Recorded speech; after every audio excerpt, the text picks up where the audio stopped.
Upande huo umeahidi kuwasilisha mashahidi hao 8 na vielelezo 13 katika mahakama ya hakimu mkazi mfawidhi wa wilaya ya Hanang kwa watuhumiwa hao wawili kutumia madaraka yao vibaya na kuhujumu uchumi.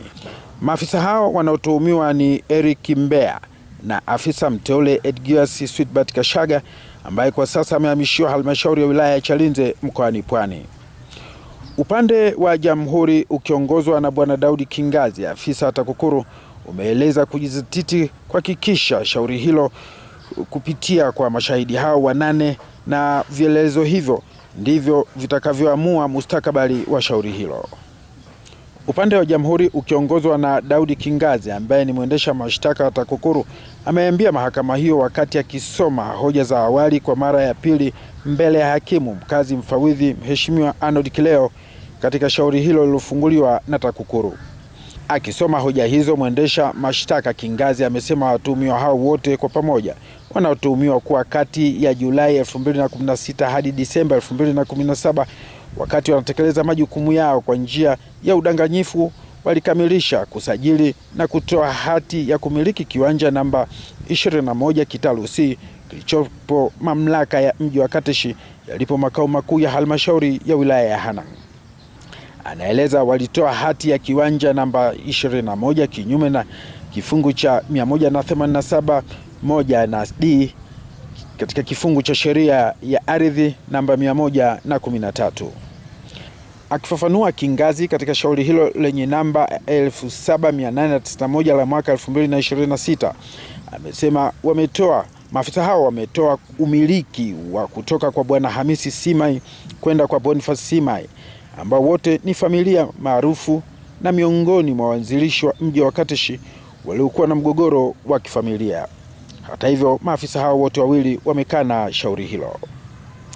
Aidha, pia mwendesha mashtaka huyo Kingazi ameendelea kusoma hoja hizo akiambia mahakama hiyo kuwa licha ya hao kukana, lakini mtuhumiwa Mbea mnamo mwaka 2019 aliwahi kuitwa na TAKUKURU na kisha kuhojiwa. Aidha, akiendelea kufafanua hoja namba 3, alisema Januari 6 mwaka 2020 Mbea aliitwa na TAKUKURU na kutoa maelezo ikiwa ni pamoja na awali kufikishwa mahakamani Aprili 2016 huku afisa Mbea akikana hoja hizo. Shauri hilo kwa sasa limeahirishwa hadi Juni mosi litakapoanza kusikilizwa kwa mara ya kwanza.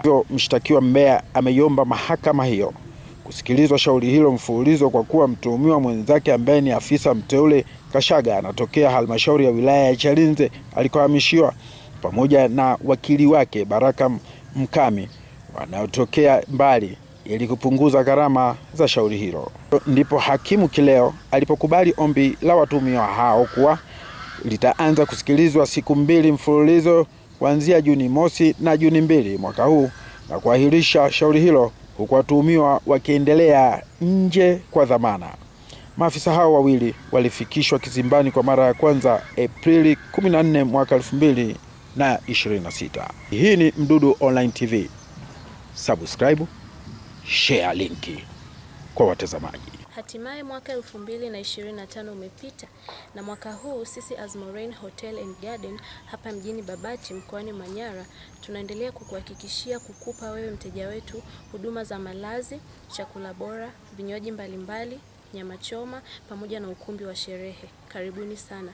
Azmorain Hotel, celebrate life's harmony in style. Mawasiliano nasi tupigie kupitia nambari ya simu 0628 008 008. Azmorain Hotel, sherekea maisha ya ubunifu na mitindo. Karibuni sana.